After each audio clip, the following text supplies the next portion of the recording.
Recently found out that I'm an affectionate person. I used to think that I didn't like that. Like, don't touch me. Like, what are you doing? Like, like. But now, literally just recently, I realized I'm so clingy, and I love it here. Like, oh my God!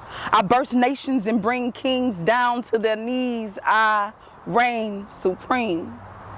More than just some body, beauty, brains, and beast I embody. Mess with me and get bodied, and I promise you won't want to tell anybody. If our first time we talking on the phone and you bring up sex in any way, like, I don't care how much I like you, it's over. Like, you already so interested in that. That's not gonna keep us together. How many times did you have to hit your head to come to that realization? So you asking me how many? What's on my credit report? Not specifically that. You ain't got to tell me how many bodies you got now. Hey y'all, hey, and welcome. If you like what it is that you see, like, comment, and subscribe. You can follow Visionary Price, the amazing visionary behind all of this, and follow myself at Miss We Care. We got more content coming, guys.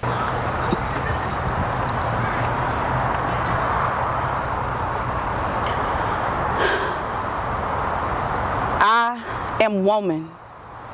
True definition of figure of speech. I burst nations and bring kings down to their knees. I reign supreme.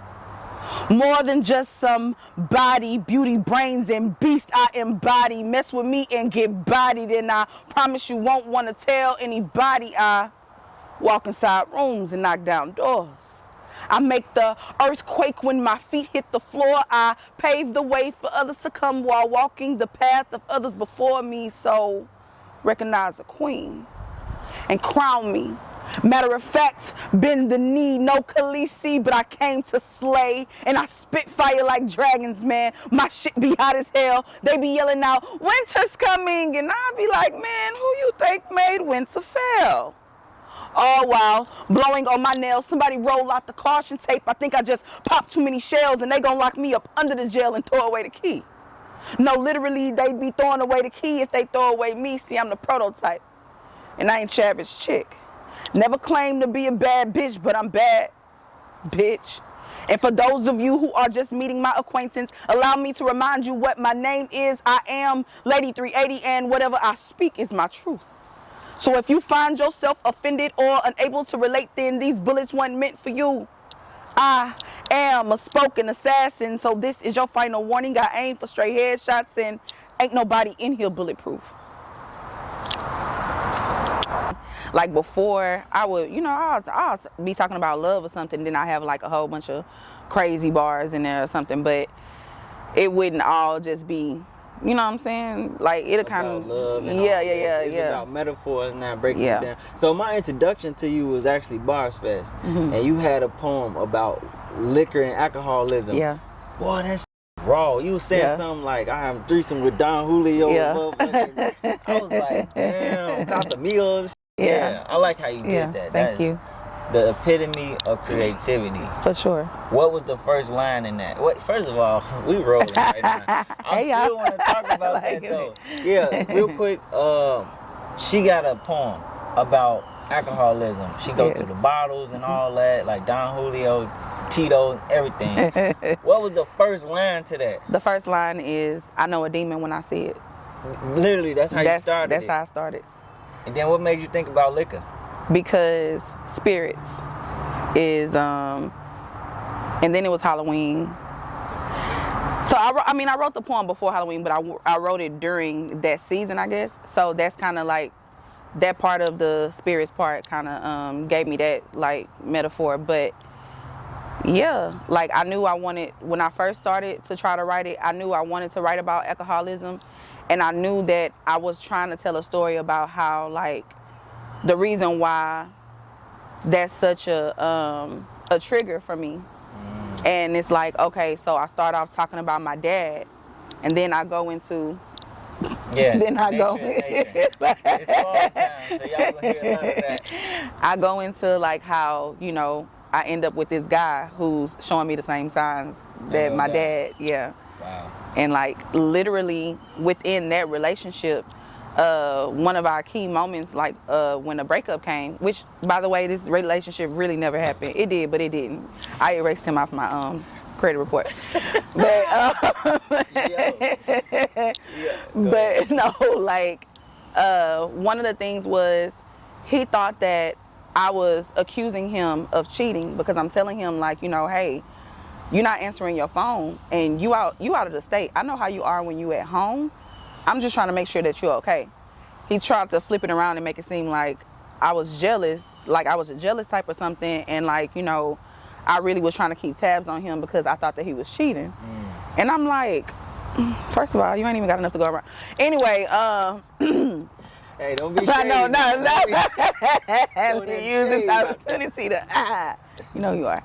But but seriously, so that gave me like, you know, in the poem, I talk about like when I'm first introducing like gin and all that kind of stuff, whatever. I'm like, that must have been the woman that he cheated on my mother with. And then I go into when I get with him, I'm blowing up his phone and he swears he's not cheating, but I know a demon when I see it.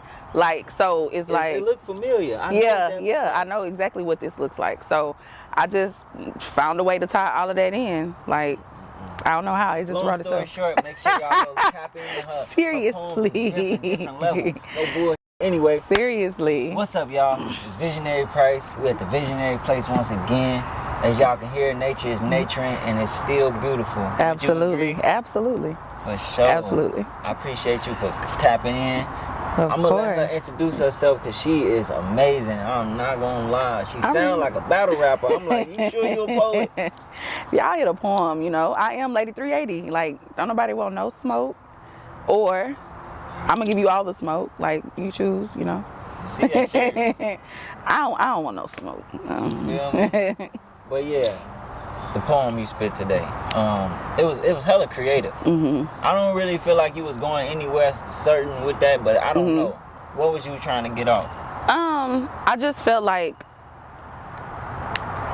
as a woman, I know that growing up, it was just like, oh my God, Brittany with the body, or Brittany with the big booty. Like, it's always about that, but nobody gets to see like me for real. So I felt like that was my way of saying like, yes, I am all those things, but I'm also this. Like, I'm more than just somebody, but somebody, you know, like, you know, beauty, brains, and beast, I embody. Like, you know, like, so it's just like, it's more than what meets the surface. Got you. Yeah. And what is in your insides that people need to know about? You like, what do you bring to the table on the inside? You know what? I don't know if everybody even needs to know. Like, you know, but I just feel like I'm really a dope individual. Like, hands down. I would marry me if I was me. But seriously, like, I feel like, you know, I'm just so self-aware. It's just more than what meets the eye. Gotcha. Like, you know, a lot of people can see me and then be like, oh, she mean, or like, you always prejudge a book by its cover, but I'm like one of the coolest people, you know what I'm saying, that you'll ever meet. So you know, most people would probably try to get at you for your outside appearance. Yeah. Right? Do that make you feel any type of way? It does. Of course, I know that physical attraction plays a big part in whether or not you want to pursue somebody, but if our first time we talking on the phone and you bring up sex in any way, like, I don't care how much I like you, it's over. Like, because I feel like, you know, you already so interested in that's not gonna keep us together. Like, you know what I'm saying? So you gotta really like me for real before you even love me or be infatuated by me. Like, question. This is gonna be a big one. How many times did you have to hit your head to come to that realization? So you asking me how many? Yeah. What's on my credit report? Not specifically that. You ain't got to tell me how many bodies you got now. That is crazy. Hold on. Go ahead. Like, what was the last straw? You was like, all right, fuck this. Let's turn it up. Oh, that's a good question because I'm really toxic too. So. You still want it. He's like, I don't care, whatever. I'm talking good game. I be trying. The Lord's still working on me.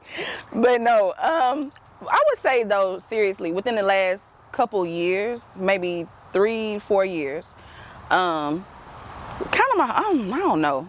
I really never really been in a real relationship with somebody that was mine and I was theirs type of thing. It was a little razzle dazzle, a little situationships that last a long time. So I feel like I just been single, damn near.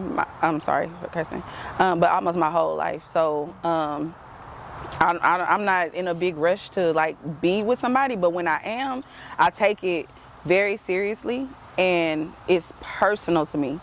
So if you come over here playing with me and you ain't had no business playing with me, because if you want to play, we can stay. I got a fun side, we can play. Mm-hmm. But don't come over here trying to be real, and then that's not what it is. Like, yeah, switch up.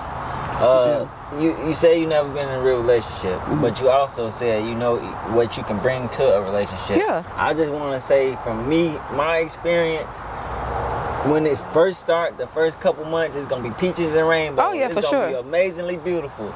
You don't get to see the real person until like you got to later. see them in all seasons. Exactly. I always say that. You know what? I feel like people get away from wanting to be friends first, and even tying that back into like me growing up with a body and stuff, whatever. Like, I missed out on knowing what it was like to have a real male friend because everybody want to talk to you or be intimate. And so now at this age where I'm aware of that and I want to be friends with somebody, like, you ain't my friend. Let's just make this clear right now. But no, I feel like, I want my person to be my friend. Like, I really want to like you, because you can love somebody and then I don't know if it's love or loyalty, but I feel like you can love somebody and you can still hurt them. And because we are selfish people, but I feel like if you look at that as your friend and not just only your lover, like, you can let your friends do a little bit more, get away with more than it's trust at that point. It's a little bit more trust. Yeah. And it's like, I see you for who you are, and that's okay. Like, it's not okay how you moving, but I can understand it better, and I know how to move with you. Like, you know what I'm saying? But when it's like deceit involved and like you're trying to fool me to make me believe that you're this person that you really not, like, okay, now I don't even know you no more, and you making me question myself about my judgment because I thought that I had good discernment, and now here I am finding out. No, it ain't. Like, that's when they get that smoke. All the smoke, and they be so surprised. I be like, yeah, don't get it messed up. She ain't nothing but 5'1". I can tell she get that smoke out. 5'3". Oh, my bad. Okay. Anyway, Lady 380. Yeah. Why that name? It was actually given to me. I used to be in this group, Ammunition Gang, and everybody had gun names because we was doing a group album together back in my day when I used to rap for real.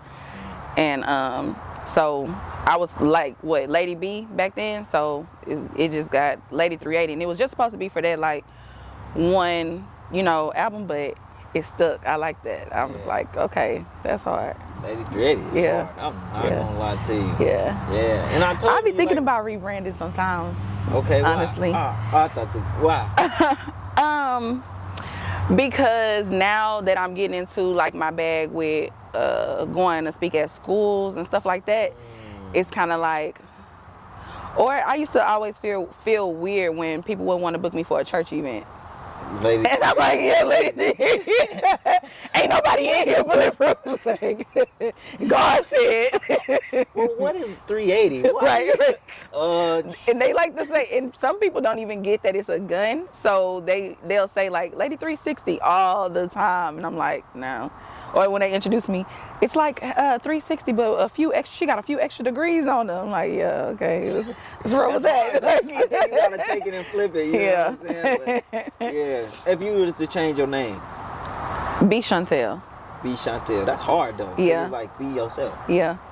That's your name. That's my name. My middle name is Chantel. And my first name Brittany. So yeah. Okay. And I feel like that is marketable. But I came up with that because I used to want to be a singer too. So I feel like that was gonna be my singer name. Yeah. Like, But now with poetry, it's like that's a live poetry name. It's a live author.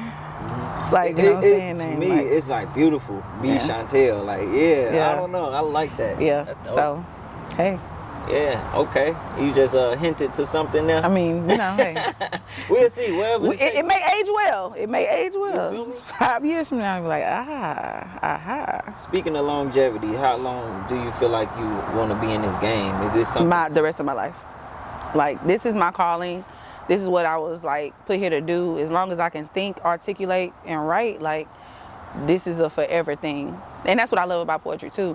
Like, a lot of people try to give rappers an expiration date, and I really hate that stigma, but I feel like I'm safer if I'm a poet. Like, you can learn something from all walks of life at all stages, so that's a safe. I think it's levels to creativity. Poetry is at the bottom, is the foundation, because it's words. Yeah, I ain't saying bottom.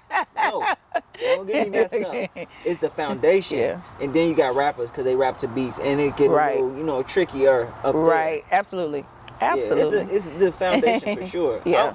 So Visionary's place came from a different lot of places. It did, you know what I'm saying? But if I would have never been a spoken word artist or rapper, I would have never picked up my camera. Now I'm a photographer. Right. Now Absolutely. I picked up the camera and now I'm documenting people. Oh my goodness. Yeah, and it all came That's from that. crazy how that happens, because like, even with me starting out with doing poetry, I saw myself just being on stages all the time, like doing poetry shows. But now I'm in my producer bag. Like, You making beats? no, not as far as production, like putting together plays, putting together shows, like just like kind of like a director on that side of it. I'm in my short film bag. Like, my creativity expands more than just like you see me on stage and do 1 or 2 poems or whatever, and then that's it. Like, that's the only glimpse of me. No. And that's why I have my no smoke shows too, like once a year, because I like to give I talk my business. I talk all my business. As you should. Like, you know what I'm saying? And if you want to talk shit about me or whatever the case, hear it from me. Come pay to see it. Yeah. and hear it from me. And then, get it from the source so you get the story straight.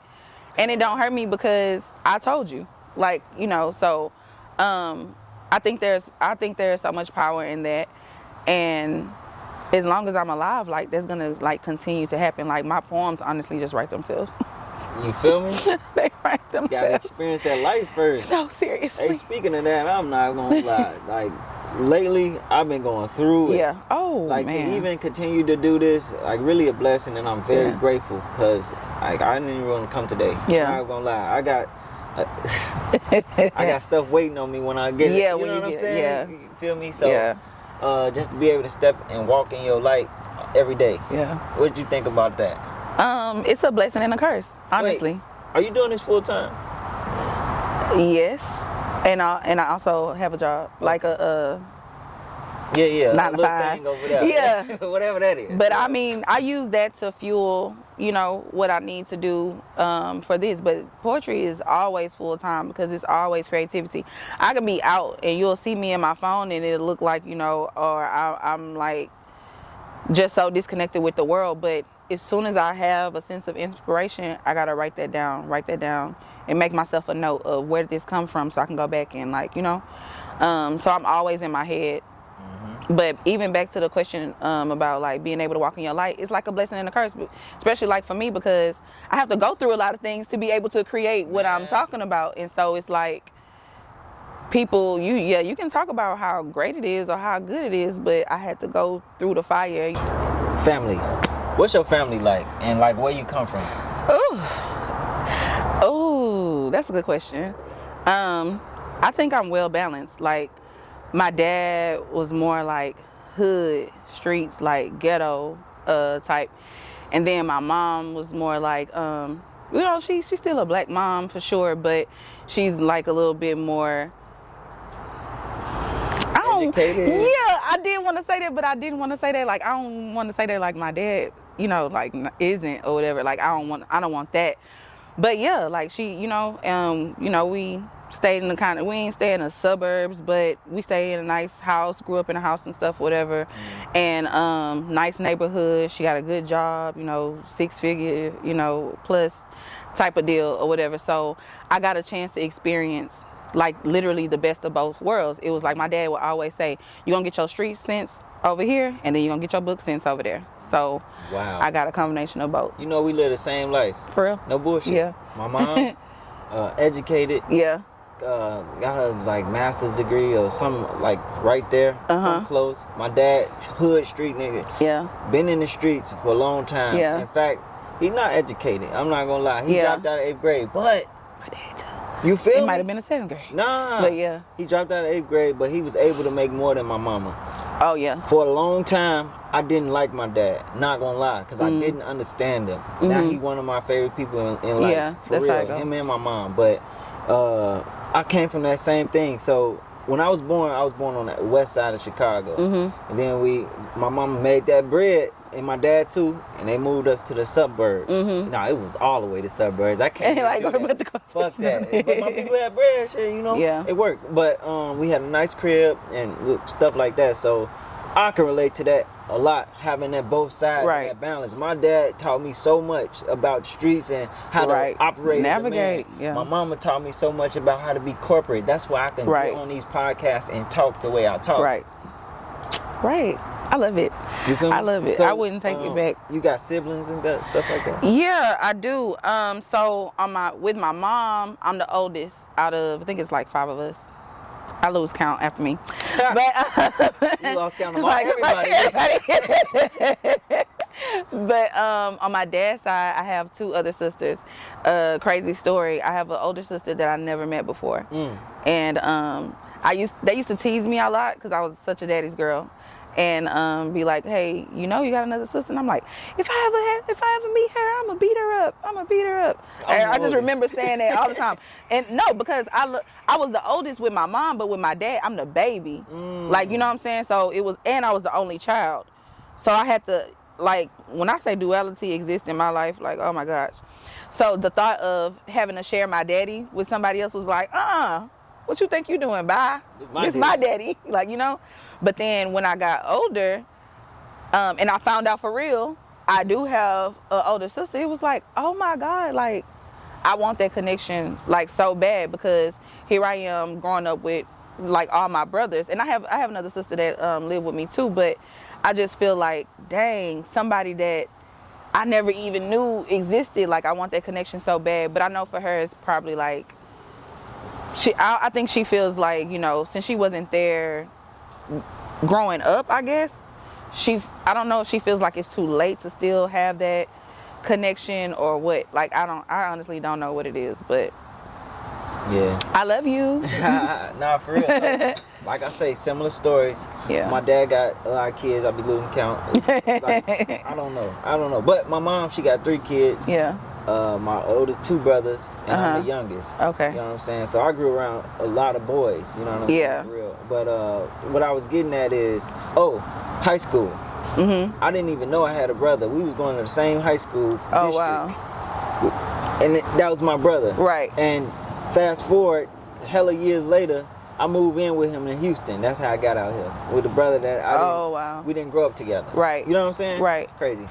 I feel like, you know, I used to I'm talking about how I used to have this baby daddy. I used to have a baby daddy. What? I don't claim him no more. But no, seriously. Baby daddy? No, You got a baby? he don't. Yeah. I'm about to say, I I have a baby with no I don't baby claim daddy. him either. No, I'm just kidding. I love you, Jack. I love Jokes. But no, when I was dealing with my baby daddy,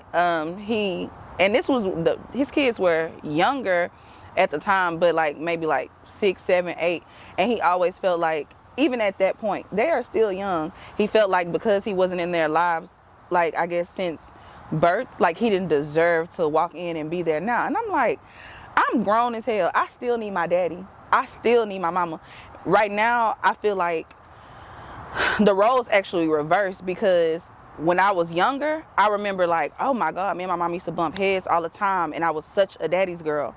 And then now that I'm older, me and my mama are best of friends, and I'm kind of like I'm in a weird space with the relationship with my dad, because I just feel like a lot of things, or a lot of relationships, and why I love how I love or whatever, it comes from him. Like, that's how I feel. So I'm navigating that while I'm older, and it's just a little different. It's like it's just, I feel like these are recent insights. You know what I'm saying? You're still trying to navigate I'm processing it. For real. it. Yeah, because I think that motherly love will probably soften you up a little bit more. For real. And it's not a bad thing. Please know that it's not. I don't take it as that. It is what because it is. people don't like that, that lovey-dovey stuff. If you already but that's the thing, and I think that's why I'm like that, because like we didn't do a lot of hugs and kisses. Like I just recently found out that I'm an affectionate person. I used to think that I didn't like that. Like, don't touch me. Like, what are you doing? Like, like.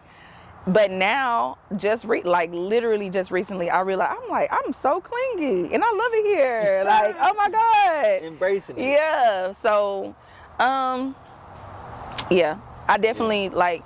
And then I see it with raising my son too, because like in a single parent household, when you raising a boy, everybody always tell you too soft on him, blah blah.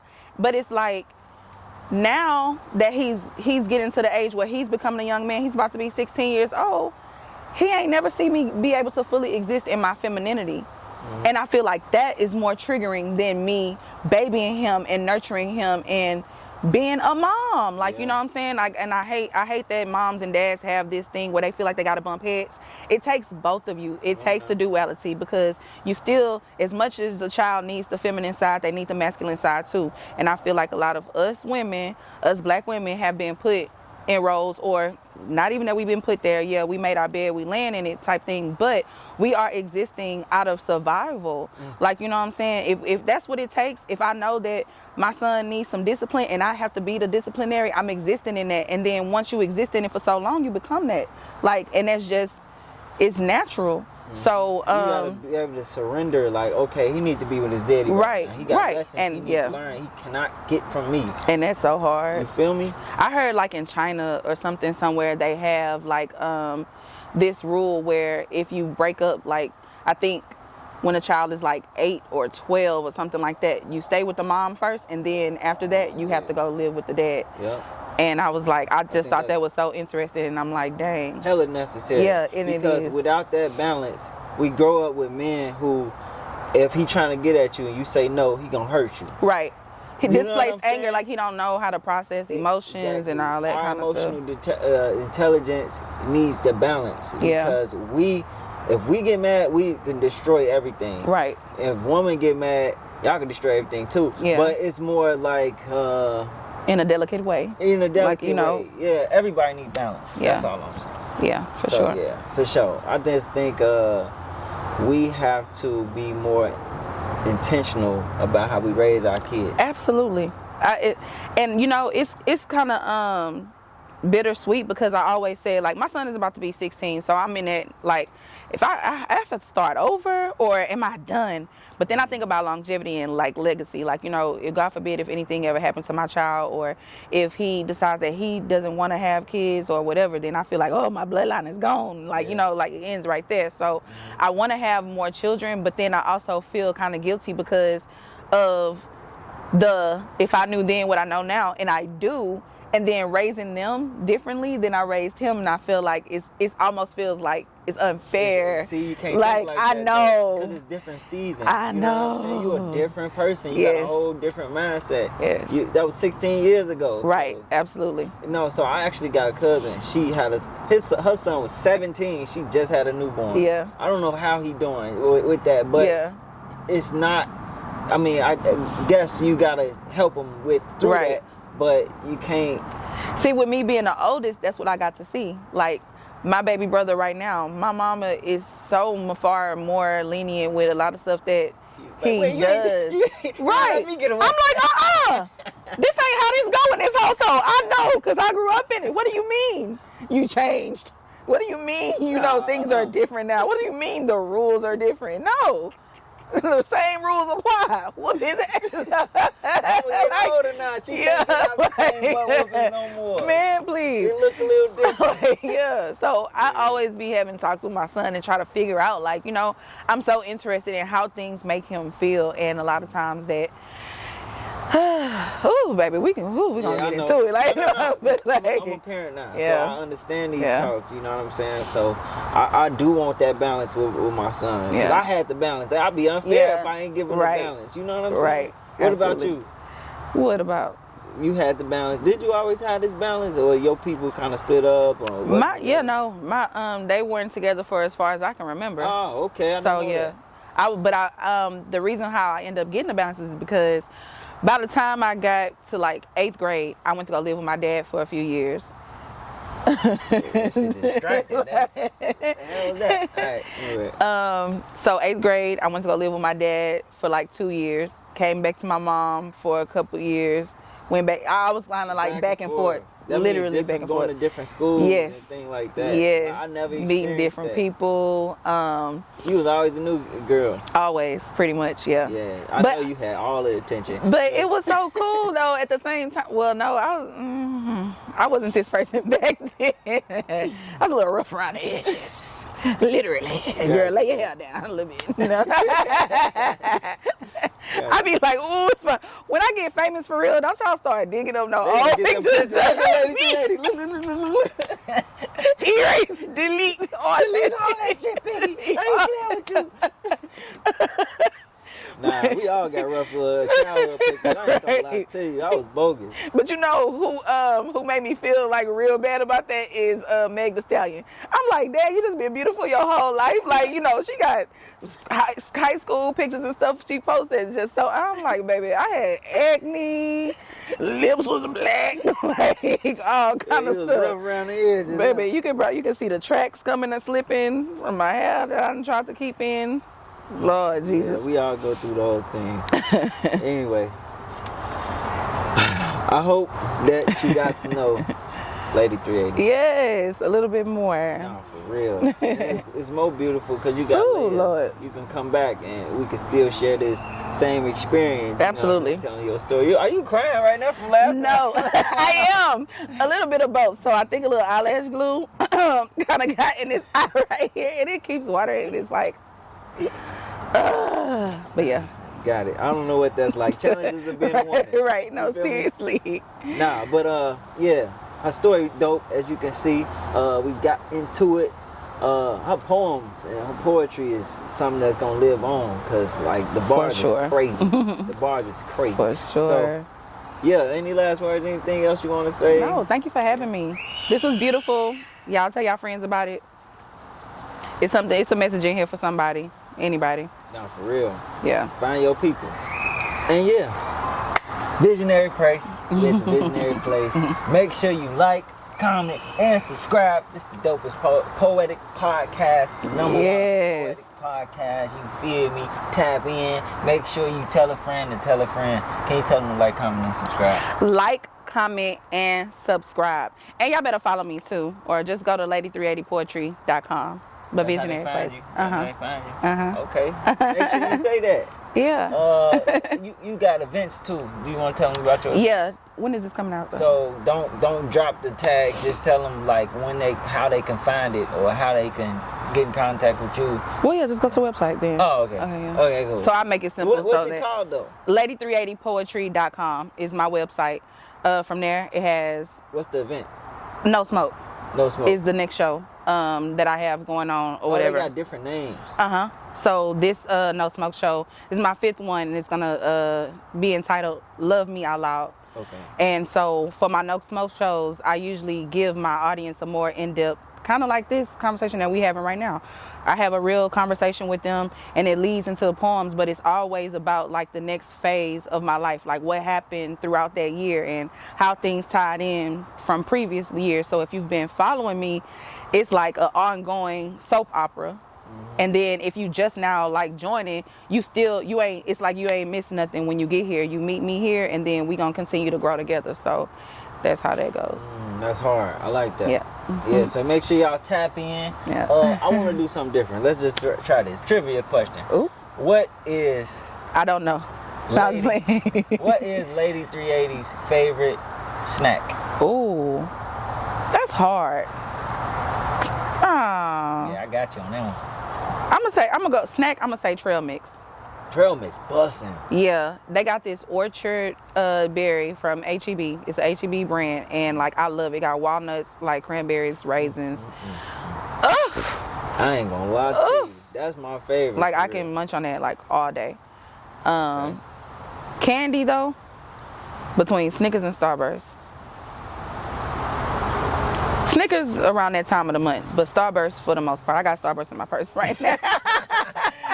Okay, better know. Alright, so yeah, y'all got a little insight as well. Her favorite snacks is trail mix. That's mine too. I ain't gonna lie to you. So if you wanna send me that, Yes. Instagram thing right there, follow me. But yeah, we tapping out.